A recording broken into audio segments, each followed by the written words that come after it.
पिछले 10 साल ਜਦੋਂ ਮੋਦੀ ਸਾਹਿਬ ਦੀ ਮੈਜੋਰਿਟੀ ਆਰਐਸਐਸ ਦੀ ਰਹੀ ਹੈ, ਜਿੰਨੀ ਵੀ ਪਾਰਲੀਮੈਂਟ ਦੇ ਕਾਨੂੰਨ ਹੈ ਉਹਨਾਂ ਦੇ ਉੱਤੇ ਬਹਿਸ ਹੀ ਨਹੀਂ ਹੋਈ। ਜਿਹੜੀ ਬਹੁਗਿਣਤ ਹਿੰਦੂਤਵ ਹੈ ਉਹਦੀ ਜਿਹੜੀ ਪਾਲਿਸੀ ਹੈ ਉਸ ਨੂੰ ਬੀਜੇਪੀ ਵੀ ਸਵੀਕਾਰ ਕਰਦੀ ਹੈ ਤੇ ਕਾਂਗਰਸ ਪਾਰਟੀ ਵੀ ਸਵੀਕਾਰ ਕਰਦੀ ਹੈ। ਜਦੋਂ ਇੰਦਰਾ ਗਾਂਧੀ ਕਾਂਗਰਸ ਨੇ ਬਲੂ ਸਟਾਰ ਕੀਤਾ, ਉਸ ਵੇਲੇ ਓਪੋਜੀਸ਼ਨ ਕਾਂਗਰਸ ਤੇ ਇੰਦਰਾ ਗਾਂਧੀ ਨਾਲ ਚੱਲੀ ਹੈ। ਵਾਜਪਾਈ ਸਾਹਿਬ ਨੇ ਕਹਿਤਾ ਕਿ ਇੰਦਰਾ ਗਾਂਧੀ ਸਾਡੀ ਦੁਰਗਾ ਮਾਤਾ ਹੈ ਤੇ ਅਡਵਾਨੀ ਸਾਹਿਬ ਨੇ ਕਹਿਤਾ ਕਿ ਇਹ 6 ਮਹੀਨੇ ਪਹਿਲਾਂ ਹੋ ਜਾਣਾ ਚਾਹੀਦਾ ਸੀਗਾ। ਹਿੰਦੂਤਵਾ ਤੇ ਹਿੰਦੂ ਦੀ ਨੈਸ਼ਨਲ ਪਾਲਿਸੀ ਹੈ ਕਿ ਇਹ ਸਿੱਖਾਂ ਨੂੰ ਅਸੀਂ ਮਾਰ ਦੇਣਾ ਜਿਹੜਾ ਆਜ਼ਾਦੀ ਦੀ ਗੱਲ ਕਰਦੇ। ਪਤਾ ਸਾਰਿਆਂ ਨੂੰ ਹੈ ਤੁਸੀਂ ਕੀ ਕਰ ਰਹੇ ਹੋ ਹਿੰਦੂਤਵਾ ਵਾਲਿਓ, ਐ ਨਾ ਸਮਝੋ ਨਹੀਂ ਪਤਾ ਹੈਗਾ, ਸਾਰਾ ਪਤਾ। ਤੇ ਜੇ ਤੁਸੀਂ ਚਾਹੁੰਦੇ ਹੋ ਕਿ ਅਮਨ ਹੋਵੇ, ਇਹ ਅਮਨ ਨਹੀਂ ਹੋਊਗਾ ਜੇ ਤੁਸੀਂ ਸਿੱਖਾਂ ਨੂੰ ਟਾਰਗੇਟ ਬਣਾ ਕੇ ਦੂਜੇ ਮੁਲਕਾਂ 'ਚ ਹਰਿਆਣੇ ਤੇ ਇੱਥੇ ਮਰਵਾਓਗੇ। ਹੁਣ 14 ਸਾਲ ਹੋ ਗਏ ਹੈ ਸਾਡੇ SCPC ਦੇ ਇਲੈਕਸ਼ਨਸ ਨਹੀਂ ਹੋ ਰਹੇ, ਜਦ ਕਿ ਸਿੱਖਾਂ ਦੀ ਪਾਰਲੀਮੈਂਟ 1925 ਦੇ ਵਿੱਚ ਸਥਾਪਿਤ ਹੋਈ ਸੀਗੀ। ਤੇ ਜੇ ਇੱਕ ਜ਼ਰੂਰੀ ਘੱਟ ਗਿਣਤੀ ਸਿੱਖਾਂ ਦੇ ਪਾਰਲੀਮੈਂਟ ਦੇ ਇਲੈਕਸ਼ਨ ਵੱਧ ਗਿਣਤੀ ਜਾਂ ਮੈਜੋਰਿਟੇਰੀਅਨਸ ਨਹੀਂ ਕਰਨਗੇ, ਫਿਰ ਇਹ ਜਿਹੜੀ ਸੱਟ ਹੈ ਇਹ ਬੜੀ ਗਹਿਰੀ ਥੱਲੇ ਤੱਕ ਸਿੱਖਾਂ ਦੇ ਵਿੱਚ ਜਾ ਰਹੀ ਹੈ। ਤੇ ਦਿਨ ਬ ਦਿਨ ਸਾਡੇ ਉੱਤੇ ਨਵੇਂ ਕਾਨੂੰਨ ਪਾਈ ਜਾਂਦੇ ਹੈ। ਹਿੰਦੂਤਵਾ ਦੀ ਸਰਕਾਰ ਹੈ, RSS BJP ਦੀ, ਤੇ ਸਾਨੂੰ ਇਹਨਾਂ ਦੀ ਬੋਲੀ ਦੀ ਸਮਝ ਵੀ ਨਹੀਂ ਆਉਂਦੀ ਹੈਗੀ। ਜਿਹੜੇ ਨਵੇਂ ਕਾਨੂੰਨ ਬਣਾਏ ਹੈ, ਨਵੇਂ ਕਾਨੂੰਨਾਂ ਦੇ ਉੱਤੇ ਪਾਰਲੀਮੈਂਟ ਦੇ ਵਿੱਚ ਡਿਬੇਟ ਤਾਂ ਹੋਈ ਨਹੀਂ। ਬਗੈਰ ਡਿਬੇਟ ਤੋਂ ਇਹ ਕਾਨੂੰਨ ਮੋਦੀ ਸਰਕਾਰ ਨੇ ਜਾਰੀ ਕਰ ਦਿੱਤੇ ਹੈ।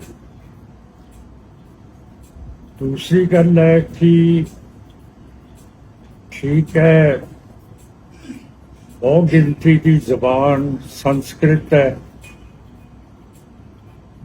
ਹਿੰਦੀ ਹੈ। ਹੁਣ ਕਈ ਲਫ਼ਜ਼ ਹੈਗੇ ਹੈ ਕਿ ਵਿਕਸਿਤ ਭਾਰਤ, ਹੁਣ ਸਾਨੂੰ ਤਾਂ ਸਮਝ ਨਹੀਂ ਆਉਂਦੀ ਕਿ ਵਿਕਸਿਤ ਭਾਰਤ ਕੀ ਹੁੰਦਾ ਹੈ। ਸਰਕਾਰ ਤਾਂ ਉਹ ਹੁੰਦੀ ਹੈ ਜਿਹੜੀ ਸਾਰਿਆਂ ਨੂੰ ਨਾਲ ਲੈ ਕੇ ਚੱਲੇ ਤੇ ਸਾਰਿਆਂ ਨੂੰ ਸਮਝਾਵੇ ਕਿ ਅਸੀਂ ਕੀ ਕਰ ਰਹੇ ਹਾਂ। ਹੁਣ ਸਿੱਖ ਮਜ਼ਹਬ ਤਾਂ ਫੈਲਿਆ ਕਿਉਂ ਕਰਕੇ ਗੁਰੂ ਨਾਨਕ ਸਾਹਿਬ ਦੇ ਵੇਲੇ ਜਿਹੜਾ ਇਸਲਾਮ ਧਰਮ ਸੀ ਉਹਨਾਂ ਦੇ ਗ੍ਰੰਥ ਅਰਬਿਕ ਦੇ ਵਿੱਚ ਸੀਗੇ, ਹਿੰਦੂਆਂ ਦੇ ਸੰਸਕ੍ਰਿਤ ਦੇ ਵਿੱਚ ਸੀਗੇ। ਨਾ ਕਿਸੇ ਨੂੰ ਸੰਸਕ੍ਰਿਤ ਸਮਝ ਆਉਂਦੀ ਸੀ, ਨਾ ਅਰਬਿਕ ਸਮਝ ਆਉਂਦੀ ਸੀਗੀ। ਇਸ ਕਰਕੇ ਸਿੱਖ ਧਰਮ ਨੇ ਬੜੀ ਛੇਤੀ ਜਨਮ ਤੇ ਪਕੜ ਪਾਤੀ। ਹੁਣ ਜੇ ਸਾਡੇ ਇੱਥੇ ਕੱਟੜ ਹਿੰਦੂਤਵਾ ਦੇ ਲੋਕਾਂ ਨੇ ਇਹ ਨਹੀਂ ਸਮਝ ਹੈਗੀ ਕਿ ਜੇ ਥੱਲੇ ਤੱਕ ਤੁਹਾਡੀ ਗੱਲ ਸਮਝ ਹੀ ਨਹੀਂ ਜਾਊਗੀ ਤਾਂ ਤੁਹਾਡਾ ਰਾਜ ਕਿਵੇਂ ਚੱਲੂਗਾ। ਇਹ ਇੱਕ ਵਜ੍ਹਾ ਹੈ ਕਿ ਜਿਹੜਾ ਇਹ ਮੋਦੀ ਸਾਹਿਬ ਕਹਿੰਦੇ ਸੀਗੇ ਕਿ 400 ਸੀਟ ਆਊਗੀ ਤੇ ਉਹਨਾਂ ਦੀ ਤਾਂ ਪਾਰਲੀਮੈਂਟ ਦੇ ਵਿੱਚ ਮੈਜੋਰਿਟੀ ਵੀ ਨਹੀਂ ਆਈ ਹੈ। ਹੁਣ ਬਾਕੀ ਦੀਆਂ ਪਾਰਟੀਆਂ ਬਿਲਕੁਲ ਇਹ ਪੰਜਾਬ ਤੇ ਵੀ ਆ ਰਹੀਆਂ, ਪੁੱਛ-ਗਿੱਛ ਵੀ ਕਰ ਰਹੀਆਂ ਕਿ ਜਿਹੜਾ ਮੁਸਲਮਾਨਾਂ ਦਾ ਕਾਨੂੰਨ ਹੈ ਉਹ ਸਪੈਸ਼ਲ ਕਮੇਟੀ ਦੇ ਵਿੱਚ ਭੇਜ ਦਿੱਤਾ ਹੈਗਾ ਕਿ ਇਹਦੀ ਜਾਂਚ ਕਰੋ।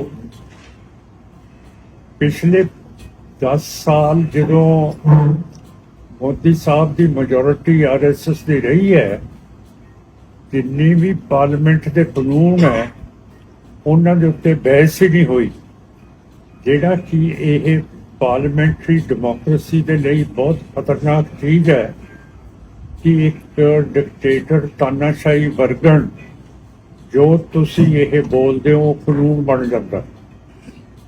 ਸੋ ਸਾਨੂੰ ਸ਼ੰਕਾ ਹੈਗੀ ਹੈ ਕਿ ਹੁਣ ਜੇ ਆਪੋਜੀਸ਼ਨ ਨੇ ਥੋੜੀ ਜਿਹੀ ਤਾਕਤ ਫੜੀ ਹੈ ਇਹਦੇ ਨਾਲ ਰਾਹਤ ਮਿਲੂਗੀ। ਪਰ ਦੂਸਰੀ ਚੀਜ਼ ਜਿਹੜੀ ਮੈਂ ਸਮਝਾਉਣਾ ਚਾਹੁੰਦਾ ਹਾਂ ਕਿ ਜਿਹੜੀ ਬਹੁਗਿਣਤ ਹਿੰਦੁਤਵ ਹੈ ਉਹਦੀ ਜਿਹੜੀ ਪਾਲਿਸੀ ਹੈ ਉਸ ਨੂੰ ਬੀਜੇਪੀ ਵੀ ਸਵੀਕਾਰ ਕਰਦੀ ਹੈ ਤੇ ਕਾਂਗਰਸ ਪਾਰਟੀ ਵੀ ਸਵੀਕਾਰ ਕਰਦੀ ਹੈ। ਤੁਹਾਨੂੰ ਮੈਂ ਮਿਸਾਲ ਦੇ ਤੌਰ ਤੇ ਦੱਸਦਾ ਕਿ ਜਦੋਂ ਇੰਦਰਾ ਗਾਂਧੀ ਕਾਂਗਰਸ ਨੇ ਬਲੂ ਸਟਾਰ ਕੀਤਾ, ਉਸ ਵੇਲੇ ਆਪੋਜੀਸ਼ਨ ਕਾਂਗਰਸ ਤੇ ਇੰਦਰਾ ਗਾਂਧੀ ਨਾਲ ਚੱਲੀ ਹੈ।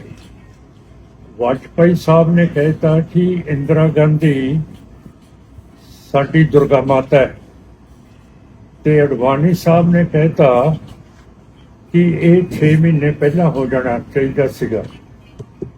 ਹੁਣ ਤੁਹਾਨੂੰ ਪਤਾ ਹੈ ਕਿ ਇਹ ਇੱਕ ਨਵੀਂ ਪਾਲਿਸੀ ਮੋਦੀ ਸਾਹਿਬ ਨੇ, ਉਹਨਾਂ ਦੇ ਹੋਮ ਮਿਨਿਸਟਰ ਅਮਿਤ ਸ਼ਾਹ ਨੇ, ਡਿਫੈਂਸ ਮਿਨਿਸਟਰ ਰਾਜਨਾਥ ਸਿੰਘ ਨੇ, ਬਾਹਰਲੇ ਮੁਲਕਾਂ ਦੇ ਵਿਦੇਸ਼ੀ ਵਜ਼ੀਰ ਜੈ ਸ਼ੰਕਰ ਜੀ ਨੇ, ਨੈਸ਼ਨਲ ਸਿਕਿਉਰਿਟੀ ਐਡਵਾਈਜ਼ਰ ਗੋਇਲ ਸਾਹਿਬ ਨੇ ਤੇ ਰੌ ਦੇ ਮੁਖੀ ਨੇ, ਸਾਬਕਾ ਰੌ ਦਾ ਮੁਖੀ ਗੋਇਲ, ਇਹਨਾਂ ਨੇ ਪਾਲਿਸੀ ਬਣਾਈ ਹੈ ਕਿ ਜਿਹੜੇ ਸਿੱਖ ਲੀਡਰ ਆਜ਼ਾਦੀ ਦੀ ਗੱਲ ਕਰਦੇ ਆ, ਫਰੀडम ਦੀ ਗੱਲ ਕਰਦੇ ਆ ਜਾਂ ਲਿਬਰਟੀ ਦੀ ਗੱਲ ਕਰਦੇ ਆ, ਉਹਨਾਂ ਨੂੰ ਮਾਰ ਦਿੱਤਾ ਜਾਵੇ। ਮੈਂ ਪਾਰਲੀਮੈਂਟ ਦੇ ਵਿੱਚ ਬੋਲਿਆ, ਸੋਨੀਆ ਗਾਂਧੀ ਜੀ ਕੋਲੇ ਵੀ ਮੈਂ ਗਿਆ, ਉਹ ਕਹਿੰਦੇ ਠੀਕ ਹੈ, ਉਹ ਮੇਮ ਹੈ ਤੇ ਉਹ ਮੇਰੀ ਗੱਲ ਸਮਝ ਗਈ ਕਿ ਇਹ ਚੀਜ਼ ਪਾਰਲੀਮੈਂਟ ਦੇ ਵਿੱਚ ਆਪੋਜੀਸ਼ਨ ਨੂੰ ਚਾਹੀਦੀ ਹੈ। ਫਿਰ ਲੀਡਰ ਆਫ ਦਾ ਆਪੋਜੀਸ਼ਨ ਸੀਗਾ ਮਿਸਟਰ ਚੌਧਰੀ, ਉਹਦੇ ਕੋਲੇ ਵੀ ਗਿਆ, ਉਹਨੇ ਮੈਨੂੰ ਥੋੜਾ ਜਿਹਾ ਹੰਗਾਰਾ ਭਰਿਆ। ਪਰ ਇੱਕ ਬਹੁਤ ਕਾਬਲ ਕਾਂਗਰਸ ਦਾ ਲੀਡਰ ਸੀਗਾ, ਉਹ ਮੇਰੀ ਸੀਟ ਤੋਂ ਮੈਨੂੰ ਕਹਿੰਦਾ ਬਾਹਰ ਚੱਲੋ ਆਪਾਂ ਗੱਲ ਕਰੀਏ। ਉਹਨੇ ਕਿਹਾ ਕਿ ਇਹ ਜਿਹੜੀ ਤੁਸੀਂ ਚੀਜ਼ ਕਰਦੇ ਹੋ ਨਾ, ਤੁਸੀਂ ਤਾਂ ਬੋਲ ਲਿਆ ਇਸ ਪਾਲਿਸੀ ਦੇ ਉੱਤੇ, ਤੁਸੀਂ ਨਾਮ ਵੀ ਲੈ ਲਿਆ, ਜਿਹੜੇ ਜਿਹੜੇ ਬੰਦੇ ਮਾਰੇ ਆ ਸਾਰਾ ਕੁਝ ਕਰਦੇ ਆ, ਪਰ ਅਸੀਂ ਕਾਂਗਰਸ ਤੇ ਤੁਸੀਂ ਉਮੀਦ ਰੱਖਦੇ ਹੋ ਕਿ ਅਸੀਂ ਤੁਹਾਡੇ ਨਾਲ ਖੜਾਂਗੇ। ਕਹਿ ਦੋ ਇਹ ਤੁਹਾਨੂੰ ਉਮੀਦ ਨਹੀਂ ਕਰਨੀ ਚਾਹੀਦੀ, ਕਿਉਂ ਕਰਕੇ ਇਹ ਇੰਡੀਆ ਦੀ ਕੌਮੀ ਪਾਲਿਸੀ ਹੈ, ਇਹ ਨੈਸ਼ਨਲ ਪਾਲਿਸੀ ਹੈ ਕਿ ਜਿਹੜੀ ਬੀਜੇਪੀ ਨੇ ਬਣਾਈ ਹੈ ਕਿ ਸਿੱਖਾਂ ਨੂੰ ਮਾਰ ਦਿੱਤਾ ਜਾਵੇ। ਨਿੱਜਰ ਨੂੰ ਮਾਰਤਾ ਕੈਨੇਡਾ ਦੇ ਵਿੱਚ, ਮਲਕ ਨੂੰ ਮਾਰਤਾ, ਸੁਖਦੂਲ ਸਿੰਘ ਨੂੰ ਮਾਰਤਾ, ਬਰਤਾਨੀਆ ਦੇ ਵਿੱਚ ਅਵਤਾਰ ਸਿੰਘ ਨੂੰ ਮਾਰਤਾ, ਪਾਕਿਸਤਾਨ ਦੇ ਵਿੱਚ ਪਰਮਜੀਤ ਸਿੰਘ ਪੰਜਵੜ ਨੂੰ ਮਾਰਤਾ, ਰੋਟੇ ਨੂੰ ਮਾਰਤਾ, ਸਾਡੇ ਹਰਿਆਣੇ ਦੇ ਵਿੱਚ ਦੀਪ ਸਿੰਘ ਸਿੱਧੂ ਨੂੰ ਮਾਰਤਾ, ਸਾਡੇ ਪੰਜਾਬ ਦੇ ਵਿੱਚ ਮੂਸੇਵਾਲ ਨੂੰ ਮਾਰਤਾ ਤੇ ਅਮਰੀਕਾ ਦੇ ਵਿੱਚ ਕੋਸ਼ਿਸ਼ ਕੀਤੀ ਕਿ ਪੰਨੂ ਨੂੰ ਮਾਰ ਦਈਏ। ਹੁਣ ਗੱਲ ਸਮਝਣ ਦੀ ਇਹ ਹੈ ਕਿ ਜੇ ਤੁਸੀਂ ਬਾਹਰ ਦੇ ਮੁਲਕਾਂ ਦੇ ਵਿੱਚ ਸਿੱਖਾਂ ਨੂੰ ਮਰਵਾ ਰਹੇ ਹੋ ਜਿਹੜੇ ਉਹ ਮੁਲਕਾਂ ਦੇ ਸਿਟੀਜ਼ਨਸ ਨੇ, ਫਿਰ ਤੁਸੀਂ ਉਹ ਮੁਲਕਾਂ ਦੀ ਸੋਵਰੇਨਿਟੀ ਬਾਦਸ਼ਾਹੀ ਨੂੰ ਤੋੜਦਾ। ਹੁਣ ਬਾਦਸ਼ਾਹੀ ਤਾਂ ਕੋਈ ਵੀ ਨਹੀਂ ਚਲਾਊਗਾ। ਹੁਣ ਦੇਖੋ ਆਪਣੇ ਮੁਲਕ ਦੇ ਵਿੱਚ ਦਲਾਈ ਲਾਮਾ ਸਾਹਿਬ ਨੂੰ ਪਨਾਹ ਦਿੱਤੀ ਹੈ, ਆਪ ਬੇਗਮ ਸਾਹਿਬ ਆ ਗਏ ਬੰਗਲਾਦੇਸ਼ ਦੇ।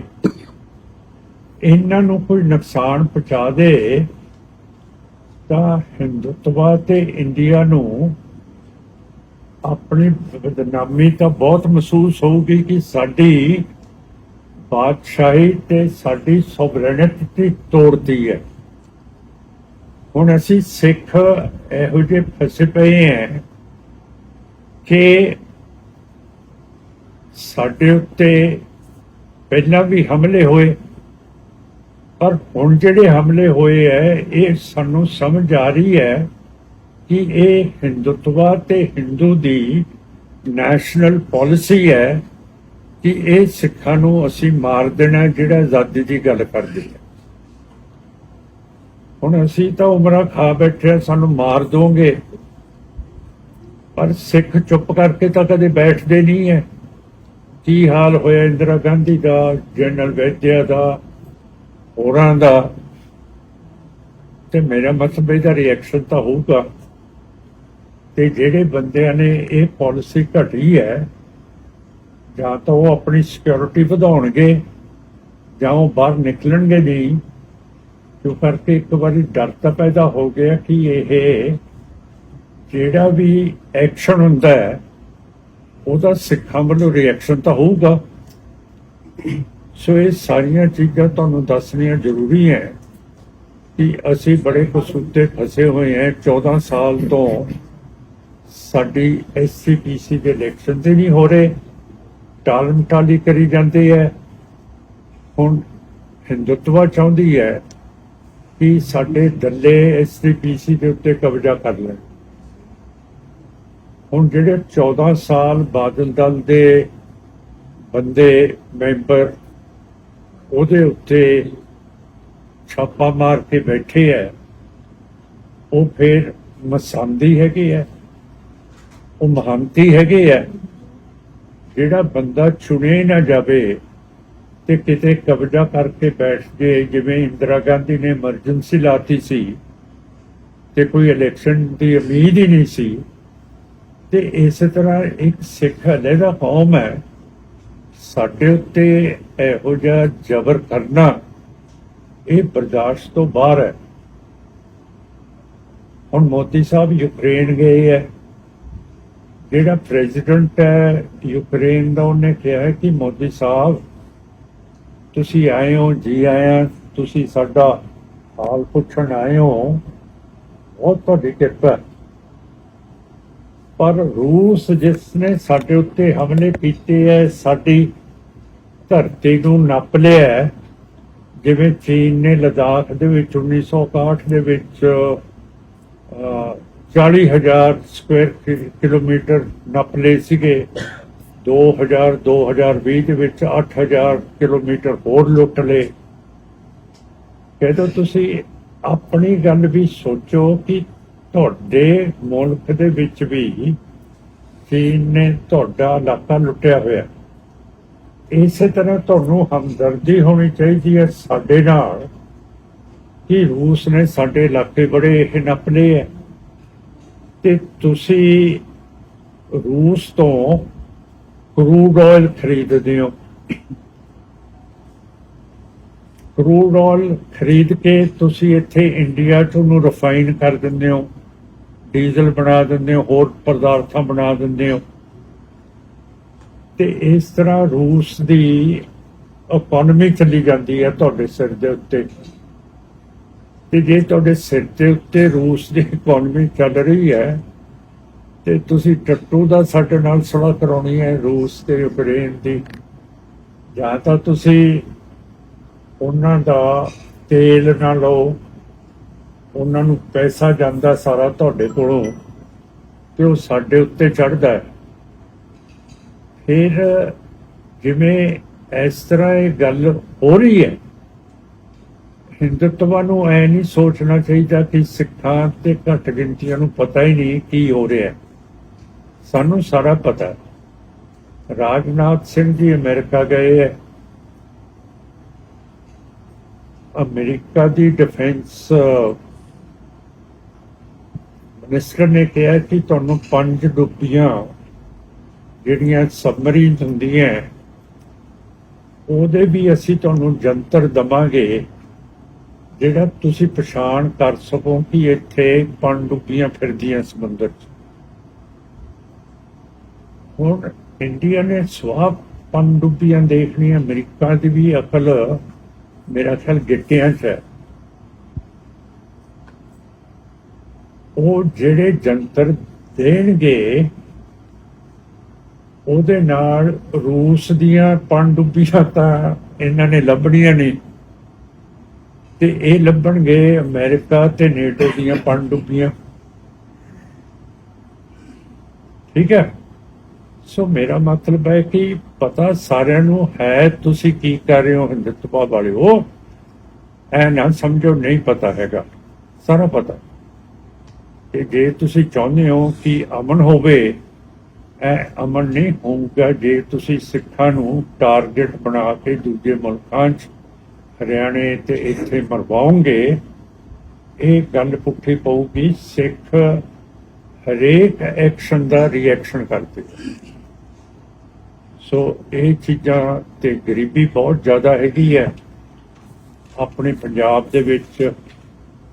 ਤੁਸੀਂ ਦੇਖਦੇ ਹੋ ਬੀਬੀਆਂ ਸਵੇਰੇ ਘਰੋਂ ਬਾਹਰ ਨਿਕਲ ਜਾਂਦੀਆਂ ਤੇ ਵੱਟਾਂ ਤੋਂ ਪੱਠੇ ਪੁੱਠੇ ਕੁਤਰ ਕੇ ਲੈ ਆਉਂਦੀਆਂ। ਪੰਡ ਉਹਨਾਂ ਦੇ ਸਿਰ ਦੇ ਉੱਤੇ ਚੱਕੀ ਹੁੰਦੀ ਹੈ। ਉਸ ਤੋਂ ਬਾਅਦ ਫੇਰ ਦੁਪਹਿਰੇ ਬੀਬੀਆਂ ਚਲੀਆਂ ਜਾਂਦੀਆਂ। ਫਿਰ ਸੜਕਾਂ ਤੋਂ ਡੱਕੇ ਛੋਟੇ ਛੋਟੇ ਲੱਕੜਾਂ ਇਕੱਠੀ ਕਰਕੇ ਉਹ ਆਪਣੇ ਘਰਾਂ 'ਚ ਲੈ ਜਾਂਦੀਆਂ। ਉਹਨਾਂ ਕੋਲ ਨਾ ਗੈਸ ਹੈ, ਨਾ ਕੈਰੋਸੀਨ ਆਇਲ ਦਾ ਸਟੋਵ ਹੈ। ਉਹ ਫਿਰ ਰੋਟੀ ਉਹ ਲੱਕੜਾਂ ਤੇ ਪਾਉਂਦੀਆਂ। ਤੇ ਤੁਸੀਂ ਸਾਰੇ ਸ਼ਹਿਰ ਦੇ ਵਿੱਚ ਰਹਿੰਦੇ ਹੋ, ਤੁਸੀਂ ਪਿੰਡਾਂ 'ਚ ਗਏ ਨਹੀਂ। ਹੁਣ ਜਿਹੜੇ ਗਰੀਬ ਲੋਕ ਨੇ, ਰੰਗਰੇਟੇ ਸਿੱਖ ਹੈ, ਉਹਨਾਂ ਕੋਲੇ ਸਿਰਫ ਇੱਕ ਕਮਰਾ ਹੈ। ਤੇ ਜਦੋਂ ਸਰਦੀਆਂ ਆਉਂਦੀਆਂ ਉਹਨਾਂ ਦਾ ਡੰਗਰ ਬੱਚਾ ਵੀ ਉਸੇ ਕਮਰੇ 'ਚ ਹੁੰਦਾ। ਤੇ ਜਦੋਂ ਉਹਨਾਂ ਦੀ ਧੀ ਤੇ ਜਵਾਈ ਆਉਂਦੇ ਆ ਉਹ ਵੀ ਉਸੇ ਕਮਰੇ 'ਚ ਹੁੰਦੇ ਆ। ਜਦੋਂ ਉਹਨਾਂ ਦਾ ਪੁੱਤ ਤੇ ਨੂੰਹ ਹੁੰਦੀ ਹੈ ਉਹ ਵੀ ਉਸੇ ਕਮਰੇ 'ਚ ਹੁੰਦੀ ਹੈ। ਫਿਰ ਆਜ਼ਾਦੀ ਦਾ ਦਿਵਸ ਤਾਂ ਆਪਾਂ ਬੜੀ ਸ਼ਾਨ ਨਾਲ ਮਨਾਉਂਦੇ ਹਾਂ, ਪਰ ਆਹ ਜਿਹੜੀਆਂ ਮੈਂ ਚੀਜ਼ਾਂ ਦੱਸ ਰਿਹਾ ਇਹ ਅਜੇ ਤੱਕ 76 ਸਾਲ ਹੋ ਗਏ ਹੈ ਕਿ ਸਾਨੂੰ ਆਜ਼ਾਦੀ ਮਿਲੀ ਹੈ। ਕਦੀ ਆਜ਼ਾਦੀ ਮਿਲੀ ਹੈ ਸਾਨੂੰ? ਨਾ ਗਰੀਬਾਂ ਨੂੰ ਮਿਲੀ ਹੈ, ਨਾ ਸਿੱਖਾਂ ਨੂੰ ਮਿਲੀ ਹੈ। ਤੇ ਸਾਡੇ ਬਗੈਰ ਪੁੱਛਿਆ ਅੰਗਰੇਜ਼ਾਂ ਨੇ, ਗਾਂਧੀ ਨੇ, ਨਹਿਰੂ, ਜਿਨ੍ਹਾਂ ਨੇ ਪਾਕਿਸਤਾਨ ਬਣਾਤਾ ਮੁਸਲਮਾਨਾਂ ਲਈ, ਇੰਡੀਆ ਬਣਾਤਾ ਹਿੰਦੂਆਂ ਦੇ ਲਈ। ਹੁਣ ਅਸੀਂ ਜਿਹੜੇ ਸਿੱਖ ਹੈ, ਅਸੀਂ ਜਿਹੜੇ ਪਾਕਿਸਤਾਨ ਦੇ ਵਿੱਚ ਹੈ ਅਸੀਂ ਮੁਸਲਮਾਨ ਦੇ ਗੁਲਾਮ ਹੈ। ਜਿਹੜੇ ਅਸੀਂ ਇੰਡੀਆ 'ਚ ਅਸੀਂ ਹਿੰਦੂ ਦੇ ਗੁਲਾਮ ਹੈ। ਤੇ ਸਾਰਿਆਂ ਨਾਲੋਂ ਜ਼ਿਆਦਾ ਕੁਰਬਾਨੀਆਂ ਅੰਗਰੇਜ਼ਾਂ ਨੂੰ ਕੱਢਣ ਦੇ ਲਈ ਸਿੱਖਾਂ ਨੇ ਕੀਤੀਆਂ। ਅੰਕੜੇ ਕਢਾ ਲਓ, ਮੈਂ ਗਲਤ ਨਹੀਂ ਬੋਲ ਰਿਹਾ।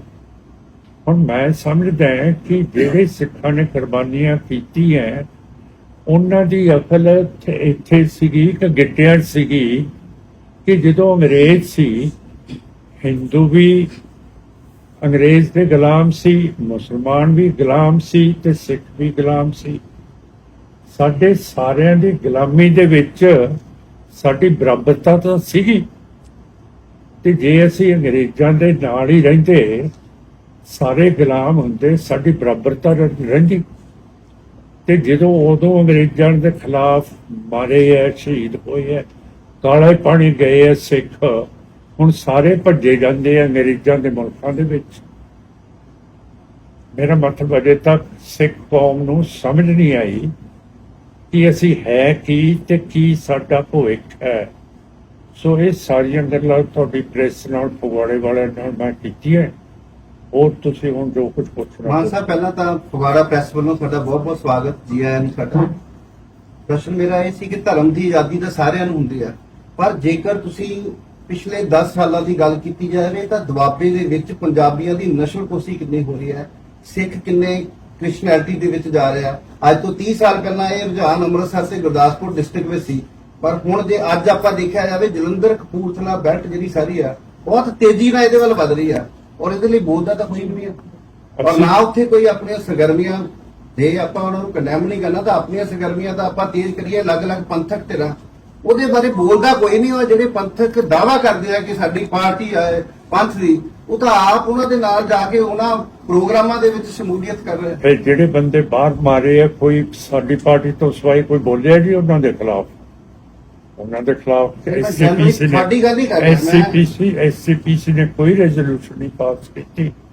ਕਿਸੇ ਲੀਡਰ ਨੇ, ਬਾਦਲ ਦਲੀਏ ਨੇ ਜਾਂ ਦੂਜੇ ਧਿਰ ਨੇ ਜਾਂ ਕਾਂਗਰਸ ਨੇ, ਕਾਂਗਰਸ ਨੂੰ ਤਾਂ ਮੈਂ ਤੁਹਾਨੂੰ ਦੱਸਦਾ ਕਿ ਉਹਨਾਂ ਦੀ ਨੈਸ਼ਨਲ ਪਾਲਿਸੀ ਹੈ, ਉਹਨਾਂ ਨੇ ਨਹੀਂ ਬੋਲਣਾ, ਪਰ ਬਾਕੀ ਤਾਂ ਹੈਗੇ ਆ ਨਾ। ਇਹ ਆંકੜੇ ਬੜੇ ਗੰਭੀਰ ਆ। ਜੇ ਤੁਸੀਂ ਦੇਖੋਗੇ ਗੱਕੂ ਸਾਹਿਬ ਨਾਲ ਆ, ਮੈਕਡੋਨਲੀ ਜੀ ਹੈਗੇ ਆ, ਜਲੰਧਰ ਕਪੂਰਥਲਾ ਦੀ ਜਿਹੜੀ ਬੈਲਟ ਆ ਸਾਰੀ, ਤੁਸੀਂ ਦੇਖੋ ਕਿੱਡੇ ਕਿੱਡੇ ਵੱਡੇ ਉਹਨਾਂ ਦੇ ਬਣ ਗਏ, ਔਰ ਉੱਥੇ ਹਜ਼ਾਰਾਂ 20 ਹਜ਼ਾਰ ਦਾ ਇਕੱਠ ਹੋ ਰਿਹਾ, ਔਰ ਉਹ ਸਾਰੇ ਬੰਦੇ ਕਿੱਥੋਂ ਡਿਵਰਟ ਹੋ ਰਹੇ ਆ? ਉਹ ਸਾਰੇ ਜ਼ਿਆਦਾ ਪੰਜਾਬੀਆਂ ਤੋਂ ਡਿਵਰਟ ਹੋ ਰਹੇ ਆ ਜਾਂ ਸਿੱਖਾਂ ਤੋਂ ਡਿਵਰਟ ਹੋ ਰਹੇ ਆ। ਔਰ ਵੱਡੀ ਗੱਲ ਇਹ ਆ ਵੀ ਸਿੱਖ ਧਰਮ ਦੇ ਵਿੱਚੋਂ ਬੰਦੇ ਉਧਰ ਡਿਵਰਟ ਹੋ ਰਹੇ ਆ, ਔਰ ਉਹ ਆਪਣੇ ਬਹੁਤ ਵੱਡੇ ਵੱਡੇ ਬਣਾ ਰਹੇ ਆ ਚੀਜ਼ਾਂ ਜਿਹੜੀਆਂ ਅੱਗੇ ਜਾ ਕੇ ਉਹ ਪ੍ਰਮੋਟ ਕਰ ਰਹੇ ਆ। ਚਾਨਣਾ ਸਰ, ਮੈਂ ਸੌਰੀ ਬੱਚੇ ਲੋੜ ਤੇ ਬੋਲਣਾ ਨਹੀਂ ਚਾਹੀਦਾ, ਮੈਂ ਇੱਕ ਤੁਹਾਡੇ ਧਿਆਨ ਚ ਲਿਆਉਣਾ ਚਾਹੁੰਦਾ, ਔਰ ਇਹ ਜਿਹੜੇ ਤੁਸੀਂ ਚਿੰਤਾ ਜ਼ਾਹਰ ਕੀਤੀ ਹੈ,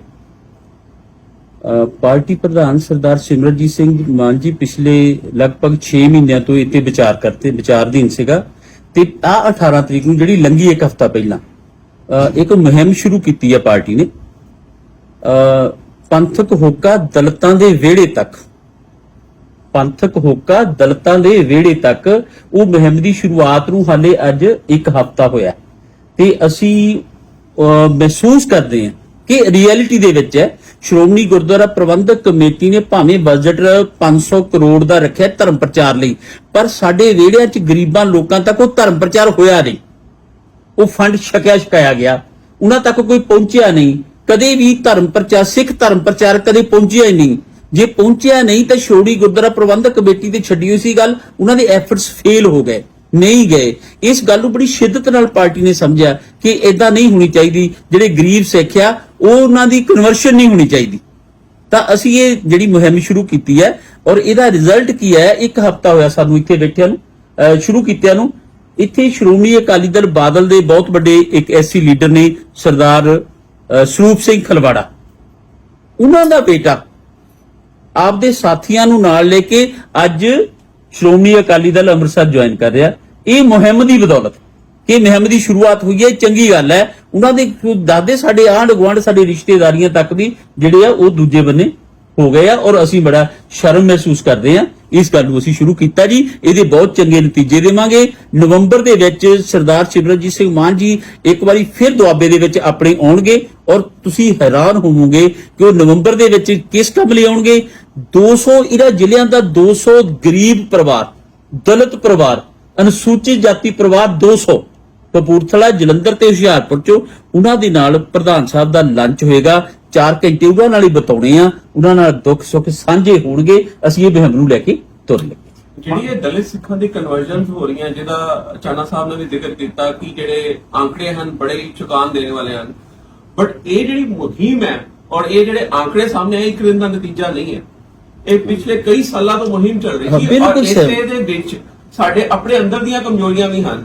ਦੂਜੇ ਦੀ ਸਟਰੈਂਥ ਵੀ ਆਪਾਂ ਮੰਨ ਕੇ ਚੱਲਾਂਗੇ ਕਿ ਪੈਸੇ ਦਾ ਬੜਾ ਹੀ ਗਲਤ ਇਸਤੇਮਾਲ ਹੋ ਰਿਹਾ ਇਸ ਕਨਵਰਜਨ ਦੇ ਵਿੱਚ, ਪੈਸੇ ਦਾ ਇਸਤੇਮਾਲ ਵੀ ਹੋ ਰਿਹਾ, ਪਲੱਸ ਸਾਡੇ ਅੰਦਰ ਦੀਆਂ ਕਮਜ਼ੋਰੀਆਂ ਵੀ ਹਨ। ਅਸੀਂ ਜਿਹੜੀ ਮੁਹਿੰਮ ਹੁਣ ਹਫ਼ਤਾ ਪਹਿਲੇ ਚਲਾਈ ਹੈ, ਅਸੀਂ ਪਹਿਲੇ ਨਹੀਂ ਚਲਾ ਸਕਦੇ।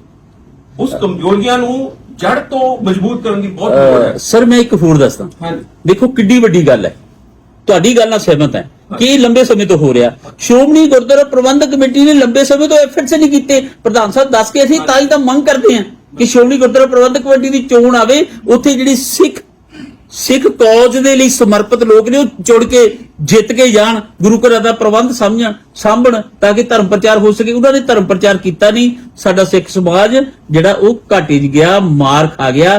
ਤੇ ਦੁਨੀਆ ਭਰ ਦੇ ਵਿੱਚ ਪਹਿਲੀ ਦਫਾ ਜੇ ਕਿਸੇ ਸਿੱਖ ਆਗੂ ਨੇ ਇਹਦੀ ਸ਼ੁਰੂਆਤ ਕੀਤੀ ਤੇ ਸਰਦਾਰ ਸਿਮਰਨਜੀਤ ਸਿੰਘ ਮਾਨ ਨੇ ਕੀਤੀ ਹੈ ਤੇ ਦਾਸ ਨੂੰ ਮੈਨੂੰ ਉਸ ਮੁਹਿੰਮ ਦਾ ਮੁੱਖ ਸੇਵਾਦਾਰ ਹੋਣ ਦਾ ਮੌਕਾ ਬਖਸ਼ਿਆ। ਇੱਕ ਗੱਲ ਹੋਰ ਹੈ ਜੀ, ਮਾਨ ਸਾਹਿਬ ਨੇ ਇੱਕ ਜ਼ਿਕਰ ਕੀਤਾ ਕਿ ਐਸਜੀਪੀਸੀ ਦੀਆਂ ਚੋਣਾਂ ਨਹੀਂ ਹੋ ਰਹੀਆਂ, ਉਹਦੇ ਵਿੱਚ ਸੈਂਟਰ ਦਾ ਬਹੁਤ ਵੱਡਾ ਹੱਥ ਹੈ ਕਿ ਉਹ ਆਪਣੇ ਨੁਮਾਇੰਦੇ ਸੈੱਟ ਕਰਨਾ ਚਾਹੁੰਦੇ ਹਨ ਜੀ। ਕੀ ਇਹਦੇ ਵਿੱਚ ਐਸਜੀਪੀਸੀ ਦੇ ਸੰਵਿਧਾਨ ਦੀ ਕਮਜ਼ੋਰੀ ਦਾ ਵੀ ਕੋਈ ਜ਼ਿਕਰ ਹੈ ਕਿ ਅਸੀਂ ਆਪਣਾ ਉਹ ਚੋਣਾਂ ਨਹੀਂ ਕਰਾ ਪਾਏ ਸਮੇਂ ਸਿਰ, ਜਾਂ ਅਸੀਂ ਮੌਕਾ ਦੇ ਰਹੇ ਹਾਂ ਸੈਂਟਰ ਨੂੰ ਕਿ ਉਹ ਆਪਣੇ ਨੁਮਾਇੰਦੇ ਸੈੱਟ ਕਰ ਸਕਣ ਜਾਂ ਉਹ ਆਪਣੀ ਦਖਲਅੰਦਾਜ਼ੀ ਕਰ ਸਕਣ, ਕਿ ਸਾਡੇ ਅੰਦਰ ਦੇ ਵਿੱਚ ਐਸਜੀਪੀਸੀ ਦਾ ਜਿਹੜਾ ਸੰਵਿਧਾਨ ਹੈ, ਉਹਦੀ ਜਿਹੜੀ ਕਨਸਟੀਟਿਊਸ਼ਨ ਹੈ, ਉਹਦੇ ਵਿੱਚ ਕੋਈ ਕਮਜ਼ੋਰੀਆਂ ਹਨ, ਜਾਂ ਉਸ ਕਨਸਟੀਟਿਊਸ਼ਨ ਦੇ ਜਿਹੜੇ ਰਕਸ਼ਕ ਹਨ, ਜਿਹੜੇ ਆਲਰੇਡੀ ਨੁਮਾਇੰਦੇ ਹਨ, ਉਸ ਨੁਮਾਇੰਦਿਆਂ ਦੇ ਵਿੱਚ ਕੋਈ ਕਮਜ਼ੋਰੀਆਂ ਹਨ ਕਿ ਅਸੀਂ ਬਾਹਰਦਿਆਂ ਨੂੰ ਜਾਂ ਸੈਂਟਰ ਨੂੰ ਇਹ ਪਾਵਰ ਦੇ ਰਹੇ ਹਾਂ ਕਿ ਉਹ ਦਖਲਅੰਦਾਜ਼ੀ ਕਰ ਸਕਣ। ਸਰ ਇਹ ਤਾਂ ਜੀ 1925 ਦੇ ਕਾਨੂੰਨ ਦੇ ਮੁਤਾਬਕ ਜਿਹਦੇ ਕੋਲੇ ਤਾਕਤ ਹੁੰਦੀ ਹੈ ਸਟੇਟ ਦੀ, ਉਹੀ ਕਰਾ ਸਕਦਾ ਨਾ ਜੀ ਇਲੈਕਸ਼ਨਸ। ਹਾਂਜੀ, ਤੇ ਐਸਸੀਪੀਸੀ ਦੇ ਕੋਲੇ ਕੋਈ ਇਹੋ ਜਿਹੀ ਤਾਕਤ ਨਹੀਂ ਹੈ ਜਿਹਦੇ ਨਾਲ ਉਹ ਇਹ ਤਾਕਤ ਨੂੰ ਇਸਤੇਮਾਲ ਕਰ ਸਕੇ। ਮੇਰਾ ਇਸ਼ਾਰਾ ਉਸ ਤਰਫ ਹੀ ਸੀਗਾ ਕਿ ਅਸੀਂ ਆਪਣੇ ਐਸਜੀਪੀਸੀ ਦੇ ਸੰਵਿਧਾਨ ਨੂੰ ਹੋਰ ਜ਼ਿਆਦਾ ਮਜ਼ਬੂਤ ਕਰ ਸਕੀਏ ਕਿ ਉਹ ਦਖਲਅੰਦਾਜ਼ੀ ਨਾ ਹੋ ਪਾਏ। ਨਾ ਅਸੀਂ ਤਾਂ ਚਾਹੁੰਦੇ ਹਾਂ ਮਜ਼ਬੂਤ, ਪਰ ਹਿੰਦੂਤਵ ਨਹੀਂ ਚਾਹੂਗੀ ਨਾ ਕਿ ਇਹ ਐਸਜੀਪੀਸੀ ਹੋਰ ਮਜ਼ਬੂਤ ਹੋ ਜੇ। ਪਰ ਬੀਜੇਪੀ ਤੇ ਆਰਐਸਐਸ ਨੂੰ ਫਿਕਰ ਹੈਗਾ ਕਿ ਜਿਹੜੇ ਕਨਵਰਜਨਸ ਹੋ ਰਹੇ ਹੈ, ਪਰ ਉਹ ਬਰਦਾਸ਼ਤ ਕਰ ਰਹੀ ਹੈ ਕਿ ਜੇ ਅਸੀਂ ਇਲੈਕਸ਼ਨਸ ਕਰਾਤੇ ਸਾਡੇ ਵਰਗੀ ਪਾਰਟੀ ਨਾਲ ਗਿਆ ਜੀ। ਹੁਣ ਇਹ ਵੀ ਤਾਂ ਇਹ ਗੱਲ ਹੈ। ਹਾਂ ਸਾਹਿਬ, ਕੰਗਨਾ ਰਣੌਤ ਹਮੇਸ਼ਾ ਹੀ ਕੰਟਰੋਵਰਸੀ ਫਿਗਰ ਰਹੀ ਆ। ਕਿਸਾਨਾਂ ਬਾਰੇ ਵੀ ਕੰਗਨਾ ਰਣੌਤ ਦੀ ਟਿੱਪਣੀਆਂ ਜਿਹੜੀਆਂ ਉਹ ਨਹੀਂ ਸਹੀ ਸੀ, ਔਰ ਸਿੱਖਾਂ ਬਾਰੇ ਵੀ ਉਹਨੇ ਟਿੱਪਣੀਆਂ ਕੀਤੀਆਂ। ਪਰ ਹੁਣ ਜਿਹੜੀ ਉਹਦੀ ਸਰਜਰੀ ਫਿਲਮ ਆ ਰਹੀ ਆ ਐਮਰਜੈਂਸੀ, ਉਹਦਾ ਹੁਣ ਬਹੁਤ ਹੀ ਰੀਸੈਂਟਲੀ ਇੱਕ ਟ੍ਰੇਲਰ ਜਿਹੜਾ ਰਿਲੀਜ਼ ਹੋਇਆ 1.5 ਮਿੰਟ ਦਾ, ਔਰ ਉਹਦੇ ਵਿੱਚ ਲਾਸਟ ਸੈਗਮੈਂਟ ਦੇ ਵਿੱਚ ਜਿਹੜੇ ਸਿੱਖ ਕਿਰਦਾਰਾਂ ਨੂੰ ਗਲਤ ਤਰੀਕੇ ਨਾਲ ਪੇਸ਼ ਕੀਤਾ। ਸ਼੍ਰੋਮਣੀ ਕਮੇਟੀ ਨੇ ਦਾ ਉਹ ਅੱਗੇ ਆਪਣਾ ਪ੍ਰੋਟੈਸਟ ਵੀ ਕੀਤਾ। ਕੀ ਕਹਿਣਾ ਚਾਹੋਗੇ, ਕਿਉਂਕਿ ਪੂਰੇ ਵਰਲਡ ਵਾਈਡ ਰਿਲੀਜ਼ ਹੋ ਰਹੀ ਫਿਲਮ? ਦੇਖੋ, ਜੇ ਤਾਂ ਇੰਡੀਆ ਉਹ ਬੀਬੀ ਨੂੰ ਜਿਉਂਦਾ ਰਹਿਣ ਦੇਣਾ ਦੇਖਦੀ ਹੈ, ਫਿਰ ਤਾਂ ਜਾਂ ਤਾਂ ਇਹ ਫਿਲਮ ਨੂੰ ਦੱਬ ਦਵੇ ਜਾਂ ਉਹਦੀ ਰੱਖਿਆ ਵਧਾ ਦੇ ਬਹੁਤ ਜ਼ਿਆਦਾ। ਇਹ ਸਿੱਖਾਂ ਨੇ ਬਰਦਾਸ਼ਤ ਨਹੀਂ ਕਰਨਾ। ਮਾਨ ਸਾਹਿਬ, ਇੱਕ ਗੱਲ ਹੋਰ, ਤੁਹਾਡੀ ਗੱਲਾਂ ਤੋਂ ਇੱਕਦਮ ਇਹ ਸਾਹਮਣੇ ਆ ਰਿਹਾ ਕਿ ਇਹ ਜਿਹੜੀ ਬਿਆਨ ਹੈ ਪੋਲਰਾਈਜੇਸ਼ਨ ਵੱਲ ਨਹੀਂ ਜਾ ਰਿਹਾ। ਕੀ ਸਾਡੇ ਦੇਸ਼ ਲਈ ਸਹੀ ਗੱਲ ਹੈ ਜੇ ਆਪਾਂ ਇਹ ਗੱਲ ਤਾਂ ਇਹ ਬਿਲਕੁਲ ਪੋਲਰਾਈਜੇਸ਼ਨ ਹੈ ਜੀ। ਜਿਹੜਾ ਇਹ ਤੁਸੀਂ ਐਸਸੀਪੀਸੀ ਦੇ ਇਲੈਕਸ਼ਨ ਨਹੀਂ ਕਰਾ ਰਹੇ, ਸਿੱਖਾਂ ਨੂੰ ਟਾਰਗੇਟ ਬਣਾ ਕੇ ਮਾਰ ਰਹੇ ਹੋ। ਕੈਨੇਡਾ ਦੇ ਵਿੱਚ, ਅਮਰੀਕਾ ਦੇ ਵਿੱਚ, ਯੂਕੇ ਦੇ ਵਿੱਚ, ਪਾਕਿਸਤਾਨ, ਹਰਿਆਣਾ, ਪੰਜਾਬ ਦੇ ਵਿੱਚ ਇਹ ਤੋਂ ਜ਼ਿਆਦਾ ਵੱਡੀ ਪੋਲਰਾਈਜੇਸ਼ਨ ਕੀ ਹੋ ਸਕਦੀ ਹੈਗੀ। ਹੁਣ ਪੋਲਰਾਈਜੇਸ਼ਨ ਕਰਕੇ ਸਾਰਾ ਕਸ਼ਮੀਰ 370 35A ਉੱਥੇ ਜ਼ਾਲਮ ਕਾਨੂੰਨ ਆਪਸ ਪਾ ਲਗਾ ਦਿੱਤਾ, ਜਿਹਦੇ ਨਾਲ ਫੌਜ ਕਿਸੇ ਨੂੰ ਮਾਰ ਸਕਦੀ ਹੈ, ਕਿਸੇ ਨੂੰ ਰੇਪ ਕਰ ਸਕਦੀ ਹੈ, ਉਹਦਾ ਨੋਟਿਸ ਹੀ ਨਹੀਂ ਹੋਣਾ। ਪਰ ਮੇਰਾ ਮਤਲਬ ਹੈ ਕਿ ਹੁਣ ਨੂੰ 2019 ਦੇ ਵਿੱਚ ਇਹ ਸਾਰਾ ਕੁਝ ਹੋਇਆ, ਬੀਜੇਪੀ ਨੇ ਕੀਤਾ, ਤੇ ਫਿਰ ਅਜੇ ਉੱਥੇ ਲੋਕੀ ਕਿਉਂ ਕਹਿੰਦੇ ਕਿ ਟੈਰਰਿਜ਼ਮ ਵੱਧ ਗਿਆ। ਬੀਜੇਪੀ ਤੇ ਆਰਐਸਐਸ ਨੇ ਤਾਂ ਉੱਤੋਂ ਤਾਂ ਕੀਤਾ ਸੀਗਾ ਕਿ ਅਸੀਂ ਕਸ਼ਮੀਰ ਨੂੰ ਸਾਂਭੀਏ, ਪਰ ਅੰਦਰੂਨੀ ਗੱਲ ਸੀਗੀ ਕਿ ਮੁਸਲਮਾਨਾਂ ਨੂੰ ਮਾਰੀਏ, ਇਹਨਾਂ ਦੇ ਕੋਲ ਪਾਵਰ ਨਾ ਰਹੇ। ਤੁਸੀਂ ਮਾਨ ਸਾਹਿਬ ਜਿਹੜੇ ਮੁੱਦੇ ਉਠਾਏ ਬਹੁਤ ਹੀ ਸੰਜੀਦਾ ਮੁੱਦੇ ਹਨ ਔਰ ਆਮ ਜਨਤਾ ਦੇ ਨਾਲ ਜੁੜਨ ਵਾਲੇ ਮੁੱਦੇ ਹਨ, ਆਮ ਜਨਤਾ ਦੇ ਮੁੱਦੇ ਹਨ। ਪਰ ਕੀ ਤਲਖੀ ਦਾ ਜਵਾਬ ਤਲਖੀ ਨਾ ਦੇਣ ਨਾਲ ਕੀ ਅਸੀਂ ਆਮ ਜਨਤਾ ਨੂੰ ਆਪਣੇ ਨਾਲ ਜੋੜ ਪਾਵਾਂਗੇ? ਕੀ ਇੱਕ ਵੱਡੀ ਤਾਕਤ ਬਣ ਪਾਏਗੀ? ਕੀ ਉਹਦਾ ਅਸਰ ਹੋ ਪਾਏਗਾ? ਤਲਖੀ ਜੀ ਮੈਂ ਕਰ ਰਿਹਾ, ਮੈਂ ਇਹ ਪ੍ਰੈਸ ਨੂੰ ਐਡਰੈਸ ਕਰ ਰਿਹਾ ਕਿ ਇਹ ਚੀਜ਼ਾਂ ਇਹ ਸਾਡੇ ਲਈ ਠੀਕ ਨਹੀਂ ਹੈਗੀ। ਇਹਨੂੰ ਜੇ ਤਲਖੀ ਸਮਝੋਗੇ, ਇਹਦਾ ਮਤਲਬ ਹੈ ਕਿ ਜਿਹੜੀਆਂ ਮੈਂ ਚੀਜ਼ਾਂ ਤੁਹਾਨੂੰ ਦੱਸ ਰਿਹਾ ਹਾਂ ਉਹ ਤੁਸੀਂ ਸੁਣਨਾ ਨਹੀਂ ਚਾਹੁੰਦੇ, ਕਿਉਂ ਕਰਕੇ ਉਹ ਤੁਹਾਨੂੰ ਬੁਰੀਆਂ ਲੱਗਦੀਆਂ ਕਿ ਇਹ ਇੰਡੀਆ ਦੇ ਖਿਲਾਫ ਗੱਲ ਕਰ ਰਿਹਾ। ਨਹੀਂ ਸਰ, ਨਹੀਂ, ਮੇਰਾ ਮਤਲਬ ਹੈ ਕਿ ਇਹ ਮੈਂ ਜਾਣਦਾ ਸਾਡੀ ਚੀਜ਼ ਤਲਖੀ ਕਾਹਦੇ ਲਈ ਹੈ। ਜਿਹੜੀਆਂ ਚੀਜ਼ਾਂ ਫੈਕਚੁਅਲ ਹੈ ਇਹ ਤੁਸੀਂ ਦੱਸੋ ਕਿ ਮੋਦੀ ਤੇ ਸ਼ਾਹ ਤੇ ਇਹ ਜਿਹੜੀ ਡੋਇਲ ਸ਼ੋਇਲ ਹੈ, ਇਹਨਾਂ ਨੇ ਸਿੱਖ ਨਹੀਂ ਮਰਵਾਏ। ਅਮਰੀਕਾ ਨੇ ਬੰਦਾ ਵੀ ਫੜ ਲਿਆ, ਕੈਨੇਡਾ ਨੇ ਆਪਣੀ ਪਾਰਲੀਮੈਂਟ 'ਚ ਵੀ ਕਹਤੇ ਮਤੇ ਪਾਸ ਕਰਤੇ ਹੈ, ਪਾਕਿਸਤਾਨ ਨੇ ਅਜੇ ਤੱਕ ਜਵਾਬ ਨਹੀਂ ਦਿੱਤਾ।